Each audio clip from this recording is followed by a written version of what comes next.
सागर किनारे दिल ये पुकारे, तू जो नहीं तो मेरा कोई नहीं है वो। बॉलीवुड में प्रेम त्रिकोण पर आधारित फिल्में बनाने का चलन काफी पुराना है। जहां साल 1949 में आई अंदाज, 1957 में आई नया दौर, 1964 में आई संगम, 1969 में आई आदमी और इंसान, 1980 में आई दोस्ताना और कुर्बानी, 1981 में आई सिलसिला, 1985 में आई सागर, 1989 में आई चांदनी, 1991 में आई साजन, 1993 में आई डर, 1998 में आई कुछ कुछ होता है और 2002 में आई हमराज सरीखी कई बेहतरीन फिल्में बनी हैं। आज का हमारा यह बेहद रोचक एपिसोड इन्हीं में से एक फिल्म सागर पर केंद्रित है, जहां हम इससे जुड़े कई दिलचस्प और अनसुनी बातें जानेंगे। मसलन निर्देशक रमेश सिप्पी ने यह फिल्म अपनी किस बड़ी गलती को सुधारने के लिए बनाया था। आखिर जावेद अख्तर पर इस फिल्म की कहानी चुराने का संगीन आरोप किसने और क्यों लगाया। इस फिल्म में काम करने के लिए डिम्पल कपाड़िया ने किस मशहूर फिल्म को छोड़ा और किस बड़े निर्माता निर्देशक को धोखा दिया था। जब राजेश खन्ना को पता चला कि उनकी पत्नी फिल्म में ऋषि कपूर के साथ बोल्ड सीन करेंगी तो उनका रिएक्शन क्या था। इस फिल्म के प्रीमियर में आया वो विश्व प्रसिद्ध आदमी कौन था जिसे उस दिन चप्पल भी नसीब नहीं हुआ और नंगे पांव घर लौटना पड़ा। इस फिल्म के किस बात से कमल हासन इतने नाराज हुए कि अगले 10 से भी अधिक सालों तक हिंदी फिल्मों में काम नहीं किया। इस फिल्म की शूटिंग के दौरान किसने ऋषि कपूर को चिंटू कह दिया था और वो इससे आग बबूला क्यों हो गए थे। क्या राहुल देव बर्मन ने इस फिल्म के सारे गाने चोरी के धुनों से बनाए थे। इस फिल्म ने 2 साल बाद जाकर अमिताभ बच्चन साहब का कौन सा सपना चकनाचूर कर दिया था। तो फिर सागर फिल्म से जुड़ी ऐसे ही दिलचस्प बातों को जानने के लिए वीडियो के अंत तक बने रहिए। चेहरा है या चांद खिला है, धूप घनेरी शाम क्या। सिप्पी फिल्म्स के बैनर तले इस फिल्म का निर्माण किया था गोपाल दास परमानंद सिपाही मलानी अर्थात जीपी सिप्पी ने तथा निर्देशित किया था इनके सुपुत्र रमेश सिप्पी ने, जिन्होंने इससे पहले साल 1971 में आई अंदाज, 1972 में आई सीता और गीता, 1975 में आई शोले, 1980 में आई शान और 1982 में आई शक्ति जैसी बेमिसाल फिल्में बनाई थी। जिंदगी एक सफर है सुहाना, ओले ओले ओ, यहाँ कल क्या हो किसने जाना। अरे जिंदगी है खेल, कोई पास कोई फेल, अनाड़ी है कोई, खिलाड़ी है कोई। यम्मा यम्मा यम्मा यम्मा, ये खूबसूरत समा, बस आज की रात है जिंदगी, कल हम कहाँ तुम कहाँ। बात करें फिल्म सागर के लेखक की तो इसकी कहानी, पटकथा व संवाद सभी का लेखन किया था जावेद अख्तर ने। तकरीबन 3 घंटे 7 मिनट लंबी इस फिल्म को रिलीज किया गया था 9 अगस्त 1985 को तथा इसके प्रमुख व सहायक भूमिकाओं में नजर आए थे ऋषि कपूर, कमल हासन, डिम्पल कपाड़िया, नादिरा, सईद जाफरी, मधुर जाफरी, ए.के. हंगल, शरद सक्सेना, शफी इनामदार, सतीश कौशिक, लिलीपुट, गोगा कपूर आदि। फिल्म सागर की लोकप्रियता में इसके गीत संगीत की भी अहम भूमिका रही, जिनके बोल लिखे थे जावेद अख्तर ने तथा धुनें बनाई थी राहुल देव बर्मन ने। फिल्म में कुल 7 गाने रखे गए थे, जिनके बोल हैं चेहरा है या चांद खिला, यूं ही गाते रहो, ओ मारिया, सच मेरे यार है, जाने दो ना और सागर किनारे दिल ये पुकारे के 2 वर्जन। इन गीतों में अपनी सुमधुर आवाज दी थी लता मंगेशकर, आशा भोसले, किशोर कुमार, शैलेंद्र सिंह, एसपी बालसुब्रमण्यम आदि। फिल्म सागर साल 1985 में सर्वाधिक कमाई करने वाली फिल्मों के 5वें स्थान पर रही थी। इसका कुल बजट था तकरीबन 1 करोड़ 25 लाख रुपए तथा इसने बॉक्स ऑफिस पर 3 करोड़ 75 लाख रुपए कमाए थे। इस लिहाज से फिल्म को हिट घोषित किया गया था। इस साल कमाई के मामले में पहले स्थान पर रही फिल्म राम तेरी गंगा मैली, जिसने 9 करोड़ 50 लाख रुपए कमाए और ऑल टाइम ब्लॉकबस्टर कहलाई। दूसरे स्थान पर रही फिल्म मर्द, जिसने 8 करोड़ रुपए कमाए और सुपरहिट कहलाई तथा तीसरे स्थान पर रही फिल्म प्यार झुकता नहीं, जिसने 4 करोड़ 50 लाख रुपए कमाए और यह भी सुपरहिट कहलाई। खैर, फिल्म सागर के बनने में कहीं न कहीं रमेश सिप्पी की पिछली 2 फिल्मों शान और शक्ति के बॉक्स ऑफिस पर खराब प्रदर्शन का योगदान नजर आता है। अब आप सोच रहे होंगे कि मैं यह बात किस आधार पर कह रहा हूँ। तो बात ऐसी है कि फिल्म शोले की सफलता के बाद जब रमेश सिप्पी ने अपनी अगली फिल्म शान की घोषणा की तो लेखक जोड़ी सलीम जावेद के जावेद अख्तर ने उनसे कहा कि शोले कल्ट बन चुकी है और उसके लेवल की अगली फिल्म बनाना बेहद मुश्किल होगा। ऐसे में हमें एक कम बजट की रोमांटिक फिल्म बनानी चाहिए जो अगर बॉक्स ऑफिस पर पिट भी जाए तो कुछ खास फर्क नहीं पड़ेगा। रमेश सिप्पी ने उनके इस बात पर कोई खास तवज्जो नहीं दिया और शान शान के निर्माण में जुट गए। लेकिन जब फिल्म शान बॉक्स ऑफिस पर औंधे मुंह गिरी तो रमेश सिप्पी को जावेद अख्तर की बात सही नजर आने लगी। इसी दौरान रमेश निर्माता जोड़ी मुशीर रियाज की फिल्म शक्ति के निर्देशन में जुट गए और यह भी आगे चलकर बॉक्स ऑफिस पर कुछ खास अच्छा नहीं कर पाई। उधर सलीम जावेद की जोड़ी भी टूट गई और वो अलग अलग काम करने लगे। खैर, इन्हीं दिनों एक दिन रमेश सिप्पी और जावेद अख्तर की मुलाकात हुई, जहां रमेश सिप्पी ने जावेद अख्तर के सामने अपनी परेशानी बताते हुए कहा कि आप तो जानते ही हैं मेरी पिछली फिल्में बॉक्स ऑफिस पर कुछ खास अच्छा नहीं कर पाई है। आप ही कोई अच्छा सा सुझाव दो ताकि मैं कुछ बेहतर बना सकूं। जावेद अख्तर कुछ देर चुप रहे और कहा कि मैं आपको शान फिल्म के समय से ही कह रहा हूं कि आप एक विशुद्ध रोमांटिक फिल्म बनाइए। उस दिन रमेश सिप्पी जावेद साहब की बात मान गए और अपनी होम प्रोडक्शन सिप्पी फिल्म्स के लिए अगली फिल्म लिखने का ऑफर दे डाला। जावेद अख्तर शुरू में तो टालते रहे और कहा कि मैं यह फिल्में लिखना नहीं चाहता, मुझे पोएट्री करनी है और फिल्मों के गाने लिखने हैं। इस पर रमेश सिप्पी ने कहा कि आपको गाने लिखने से कौन रोक रहा है, मैं तो ये चाहता हूँ कि आपने केवल इस फिल्म की स्क्रिप्ट बल्कि इसके गाने भी लिखें। वैसे भी जो फिल्म का लेखक हो और वही अगर गाने भी लिखे तो ज्यादा अच्छा होगा, क्योंकि सिचुएशन की जो समझ उसे होगी शायद ही किसी अन्य को हो। बहरहाल जावेद अख्तर फिल्म और उसके गाने लिखने को तैयार हो गए। कुछ समय बाद जब दोनों की अगली मुलाकात हुई तो जावेद अख्तर ने रमेश सिप्पी को एक रोमांटिक फिल्म की कहानी सुनाई, जिसमें रोमांच तो खूब था लेकिन एक लव ट्रायंगल का तड़का भी लगा हुआ था। कहानी में थोड़ी बहुत बदलाव के बाद रमेश सिप्पी ने जावेद अख्तर को ग्रीन सिग्नल दे डाली कि वो इसी कहानी पर आगे बढ़े और जल्द से जल्द फिल्म का फाइनल स्क्रिप्ट तैयार करें। वैसे जिक्र फिल्म की कहानी की आई है तो आपको इससे भी जुड़ी कुछ दिलचस्प बातें बताता चलूं। इसकी कहानी को लेकर जावेद अख्तर पर आरोप लगे कि उन्होंने सलीम खान के साथ मिलकर लिखी एक पुरानी फिल्म सैलाब के स्क्रिप्ट का इस्तेमाल किया और उसे अपने स्क्रिप्ट बताकर पेश किया। इसके जवाब में जावेद अख्तर ने कहा था कि सैलाब एक अलग स्क्रिप्ट थी, वो अभी भी इस्तेमाल नहीं हुई है। एक और बात यह थी कि सलीम जावेद ने 70 के दशक के मध्य में गहरा नाम की एक फिल्म लिखी थी। उन्होंने इस फिल्म के बारे में राजेश खन्ना से बात की और वो इसे करने के लिए मान भी गए। इस फिल्म के दूसरे रोल के लिए सलीम जावेद शत्रुघ्न सिन्हा को लेना चाहते थे, लेकिन राजेश खन्ना ने किसी कारणवश शत्रुघ्न सिन्हा के साथ काम करने से मना कर दिया, जिसके बाद यह फिल्म आखिर में बंद हो गई। फिल्म सागर के रिलीज के बाद ऐसी खबरें आई कि जावेद अख्तर ने गहरा नाम किसी फिल्म की कहानी को सागर में इस्तेमाल किया। वैसे बात जो भी हो, इसकी पुष्टि तो सलीम खान और जावेद अख्तर ही कर सकते हैं, लेकिन फिल्म सागर की कहानी पर आप गौर करें तो इसमें ऐसा कुछ भी नहीं था जो जावेद अख्तर अकेले नहीं लिख सकते। खैर, बात करें फिल्म सागर के कास्टिंग की तो इसके शीर्ष भूमिकाओं के लिए जब ऋषि कपूर, कमल हासन और डिम्पल कपाड़िया के नाम की घोषणा हुई तो लोगों को बेहद हैरानी हुई, क्योंकि इसमें अमिताभ बच्चन नदारत थे। लोग सोच रहे थे कि रमेश सिप्पी फिल्म बनाए और उसमें अमिताभ बच्चन न हो, ऐसा कैसे हो सकता है। लेकिन रमेश सिप्पी ने फिल्म के स्क्रिप्ट के डिमांड के हिसाब से वैसे एक्टर्स को लिया जो उस वक्त रोमांटिक फिल्मों के बड़े नाम थे। ऋषि कपूर और कमल हासन उस समय रोमांटिक फिल्मों के सबसे बड़े स्टार थे। जिन दिनों इस फिल्म के लिए कमल हासन को साइन किया गया था, उस वक्त उनकी डेब्यू हिंदी फिल्म एक दूजे के लिए सिनेमा घरों में धूम मचा रही थी। ओहो, அப்படியா? जैसे सब समझ गया। हम बने तुम बने एक दूजे के लिए।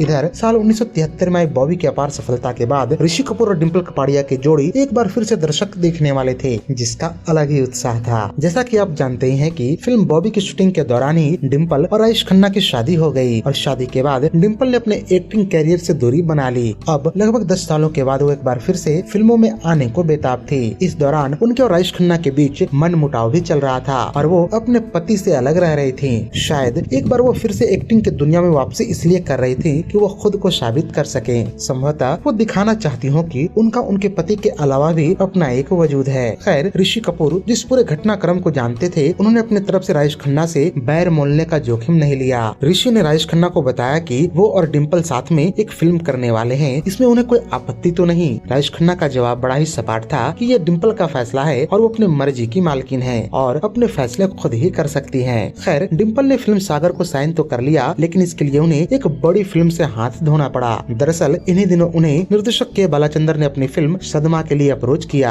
लेकिन वो चाहती थी अपने एक्टिंग की दूसरी पारी की शुरुआत एक बड़ी फिल्म से करें। फिल्म सागर उन्हें सदमा के मुकाबले बड़ी फिल्म लगी। साथ ही इसमें वो ऋषि कपूर के साथ नजर आने वाली थी, जिनके साथ उनकी डेब्यू फिल्म बॉबी ने खूब धमाल मचाया था। उन दिनों के मीडिया रिपोर्ट्स यह भी बताते हैं कि फिल्म सदमा को डिम्पल ने इसलिए छोड़ा क्योंकि सागर के साथ डेट्स क्लैश कर रहे थे, अर्थात दोनों फिल्मों की शूटिंग लगभग साथ साथ ही होने वाली थी। हालांकि इसको लेकर कुछ लोग यह भी तर्क देते हैं कि डिम्पल ने जब डेट्स को लेकर सदमा छोड़ी थी तो फिर कमल हासन दोनों फिल्मों में नजर कैसे आए। असल में सागर फिल्म में कमल हासन और डिम्पल के जो दृश्य थे वो पहले ही शूट किए जा चुके थे और जब सदमा की शूटिंग होने वाली थी उस वक्त ऋषि कपूर और डिम्पल वाले दृश्यों की शूटिंग होने वाली थी। वैसे यहाँ यह भी जानना रोचक है कि इस दौरान सागर फिल्म का क्लैश एक और फिल्म से हुआ। यह फिल्म थी निर्माता निर्देशक नासिर हुसैन की मंजिल मंजिल, जिसके लीड रोल में नजर आए थे सनी देओल और डिम्पल कपाड़िया। डिम्पल चाहती थी कि एक्टिंग की दूसरी पारी की उनकी शुरुआत सागर फिल्म से हो, लेकिन फिल्म मंजिल मंजिल पहले बनकर तैयार हो गई, जहां मात्र डिम्पल की थोड़ी मोटी डबिंग बची थी। उधर रमेश सिप्पी भी चाहते थे कि उनकी फिल्म सागर पहले रिलीज हो। रिपोर्ट्स कहती हैं कि रमेश ने ही डिम्पल को यह सुझाव दिया कि वो मंजिल मंजिल की डबिंग को टालें ताकि वो सागर के बाद रिलीज हो, लेकिन नासिर हुसैन भी एक मंजे हुए खिलाड़ी थे। उन्हें सारा माजरा समझते देर नहीं लगी और उन्होंने डिम्पल के बचे हुए डबिंग को हबीबा रहमान नामक एक आर्टिस्ट से डब करवाकर 1984 में ही रिलीज कर दिया। अब आपको फिल्म सागर के मुहूर्त और प्रीमियर से जुड़े कुछ दिलचस्प किस्से सुनाते हैं। असल में जब सागर के लिए डिम्पल कपाड़िया को साइन कर लिया गया और अगले कुछ महीनों तक इसकी शूटिंग नहीं हो पाई तो डिम्पल थोड़ी चिंतित हो उठी। इसके पीछे उन लोगों का भी हाथ रहा जिन्होंने डिम्पल को यह कहकर उकसाया कि भले ही फिल्म के लिए तुम्हें चुन लिया गया है, लेकिन यह फिल्म कभी भी नहीं बनेगी। तरह तरह की बातें सुनने के बाद अधीर होकर डिम्पल एक दिन रमेश सिप्पी से मिली और कहा कि आप किसी भी हाल में फिल्म को शुरू करो। उधर जावेद अख्तर ने फिल्म की स्क्रिप्ट अभी भी पूरी नहीं की थी, ऐसे में शूटिंग संभव ही नहीं था। खैर रमेश सिप्पी ने जावेद अख्तर को एक गाना लिखने के लिए कहा जो कि फिल्म में फिट हो सके और आर.डी. बर्मन से कहकर उसकी रिकॉर्डिंग करवा ली। इस तरह से 8 जून 1982 को फिल्म का मुहूर्त रख दिया गया और मुहूर्त शॉट के लिए इसके गीत जाने दो ना को चुना गया। कहते हैं कि उस दिन डिम्पल ने कई रीटेक किए थे क्योंकि वो लगभग 10 सालों के बाद कैमरा फेस कर रही थी। खैर इस तरह से फिल्म की शूटिंग शुरू तो हो गई, लेकिन जावेद अख्तर को स्क्रिप्ट पूरा करने में अगले और कई महीने लग गए। यह भी जानना बेहद रोचक है कि आगे चलकर फिल्म का जब काफी बड़ा हिस्सा शूट कर लिया गया और उसके रशेज डिस्ट्रीब्यूटर्स को दिखाए गए तो उन्हें वो कुछ खास पसंद नहीं आया और फिल्म को रीशूट करने की नसीहत दे डाली। ऐसे में मजबूरन रमेश सिप्पी को फिल्म का बड़ा हिस्सा रीशूट करना पड़ा, जिससे सिप्पी फिल्म्स लगभग दिवालिया ही हो गई थी। बात करें फिल्म के प्रीमियर की तो इसके लिए रमेश सिप्पी ने एक सादा समारोह रखा क्योंकि फिल्म में पहले ही अपनी सारी जमा पूंजी झोंक चुके थे। खैर ये सादा समारोह भी उन दिनों खूब चर्चा में रही क्योंकि इसके चीफ गेस्ट के तौर पर विश्व प्रसिद्ध चित्रकार M.F. हुसैन को बुलाया गया था। दिलचस्प बात यह रही कि M.F. हुसैन जो उन दिनों एक बड़ी शख्सियत थे, वो इस समारोह में सादगी की मिसाल के तौर पर उभरे। कहते हैं कि फिल्म के प्रीमियर में वो बिना चप्पल या जूता पहने एकदम नंगे पांव आए थे, जो हर तरफ चर्चा का विषय बन गया था। इस फिल्म के निर्माण के दिनों को याद करते हुए ऋषि कपूर ने एक बार बताया था कि उनके और रमेश सिप्पी के बीच एक अनोखी आत्मीयता हो गई थी। एक दिन जब शूटिंग के लिए शॉट रेडी हो गया तो रमेश सिप्पी ने अपने असिस्टेंट को आवाज लगाकर कहा कि कमल जी को कहो शॉट रेडी हो गया है और चिंटू से भी कहो कि शॉट रेडी है। उस समय ऋषि कपूर को यह बात थोड़ी ऑकवर्ड सी लगी क्योंकि एक एक्टर को रमेश सिप्पी पूरे सम्मान से संबोधित कर रहे हैं तो दूसरे को उसके घरेलू नाम से पुकार रहे हैं, वो भी बिना जी लगाए। जब ऋषि कपूर ने इस बात की शिकायत रमेश सिप्पी से की तो उन्होंने कहा कि आप तो मेरे लिए अपने हुए, आपको नाम से क्या बुलाना, वैसे भी चिंटू के आगे जी लगाना मुझे थोड़ा उपयुक्त नहीं लगा, इसलिए मैंने आपको चिंटू जी नहीं कहा। ऋषि कपूर रमेश सिप्पी की इस बात को तो समझ गए, लेकिन उसी दिन ठान लिया कि वो अपने बच्चों को कभी भी इस तरह का कोई पेट नेम नहीं देंगे ताकि उन्हें भविष्य में शर्मिंदगी का सामना न करना पड़े। हालांकि इस फिल्म की शूटिंग के दौरान एक शख्स ने ऋषि कपूर की खूब तारीफ भी की थी। ये शख्स कोई और नहीं बल्कि उनके को एक्टर कमल हासन थे। कमल ने कहा था कि ऋषि कपूर दुनिया के सबसे हैंडसम आदमियों में से एक हैं, जितनों से वो आज तक मिले हैं। ऋषि जी का चेहरा फिल्मों के लिए ही बना था और वह स्क्रीन पर सबसे अच्छे लगते थे। कमल हासन ने उनसे यह भी कहा था कि ऋषि खुद नहीं जानते कि वो कितने हैंडसम हैं और दर्शकों के मन पर उनका क्या असर पड़ता है। हालांकि इन सब से इतर ऋषि कपूर को इस बात से निराशा थी कि फिल्म में उनका रोल वैसा नहीं निकला जैसा कि उन्हें सुनाया गया था। ऋषि कपूर को लगा था कि यह फिल्म उनके और डिम्पल की बॉबी फिल्म वाली केमिस्ट्री पर फोकस होने वाली है, लेकिन रमेश सिप्पी ने सिर्फ डिम्पल कपाड़िया और कमल हासन के किरदारों पर फोकस किया। खैर इस बात को लेकर आपकी राय क्या है, हमें कमेंट में अवश्य बताएं। वैसे इस फिल्म में अपने रोल को लेकर सिर्फ ऋषि ही नहीं बल्कि इसमें खल चरित्र निभा रहे शफी इनामदार भी काफी निराश रहे। उनका भी मानना था कि उन्हें उतनी स्क्रीन टाइम नहीं मिली जितना कि बताया गया था। इस संबंध में उन दिनों खबर यह भी उड़ी थी कि इसमें शफी इनामदार वाले रोल के लिए रमेश सिप्पी शुरू में शेखर कपूर को लेना चाहते थे, लेकिन उन्होंने इसे करने से मना कर दिया था। खैर बात जो भी हो, लेकिन इस फिल्म से जो शख्स बेहद खुश हुआ वो थे मुश्ताक मर्चेंट। असल में मुश्ताक शोले फिल्म में अपने किरदार से खुश नहीं थे क्योंकि फिल्म में उनके अलावा हर एक किरदार और डायलॉग पर ध्यान दिया गया था। उन्होंने रमेश सिप्पी से इसकी शिकायत की और लगभग एक दशक बाद जाकर इस फिल्म में रमेश सिप्पी ने उन्हें ओ मारिया गाने में एक अहम रोल दिया जो कि काफी पॉपुलर पॉपुलर हुआ। इस गाने में उन्होंने जॉनी नामक दूल्हे का रोल प्ले किया था। बताता चलूं कि फिल्म सागर को लेकर कमल हासन भी बहुत ज्यादा खुश नहीं थे, जिसका प्रमुख कारण रहा इसकी शूटिंग में लगने वाला अधिकतम समय। सागर ही वो फिल्म रही जिस कारण कमल हासन ने अगले 10 सालों से भी अधिक समय तक हिंदी फिल्मों से दूरी बनाए रखा। इस संबंध में कमल हासन ने अपने एक इंटरव्यू में कहा था कि सागर को बनने में इतना समय लगा कि इसकी शूटिंग के लिए उन्हें कई अच्छी तमिल फिल्में छोड़नी पड़ी। कमल से जब सागर के तमिल रीमेक के बारे में पूछा गया तो जवाब था कि यह well directed and well made romantic film है, जिसकी कहानी में कुछ भी ऐसा खास नहीं है कि इसे रीमेक किया जाए। ये तो रमेश सिप्पी की एक्सीलेंट फिल्म मेकिंग टेक्निक है, जिस कारण एक साधारण सी कहानी पर इतनी अच्छी फिल्म बन पाई है।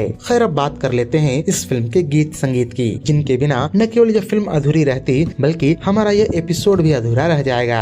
इसके गीत सागर किनारे दिल ये पुकारे को लेकर कहा जाता है कि इसकी धुन साल 1964 में धर्मेंद्र और सुप्रिया चौधरी स्टारर फिल्म आपकी परछाइयां के गीत यही है तमन्ना से प्रेरित होकर बनाया गया था, जिसके रचयिता मदन मोहन थे। यही है तमन्ना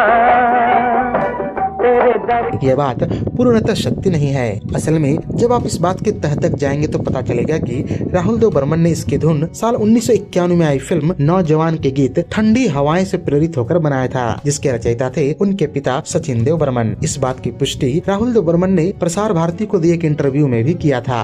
ठंडी हवाएं लहरा के आए, रुत है जवां उनको यहाँ कैसे बुलाए। इससे मुझे भी ऐसा फील हुआ कि मुझे भी ऐसा कुछ करना चाहिए। तब से हमने क्या किया, जैसा शंकर जी का कोई गाना हिट गाना हो, एस.डी. बर्मन का हो, मदन जी का हो, ऐसा सलील चौधरी का हो, ये सब गाने के जो मीटर होता है ना, उसमें से हम लोग कुछ गाने बनाने की कोशिश करते हैं। अच्छा। जैसे मिसाल के तौर पे यही गाना ठंडी हवाएं, हाँ यही चल रहा है ना। देखो ठंडी हवाएं का रोशन जी ने बना दिया रहे न रहे हम। हाँ। अब मैं दूसरा बोल से गाता हूँ, देखो। अच्छा, अब बोलो कौन सा गाना। देखिए।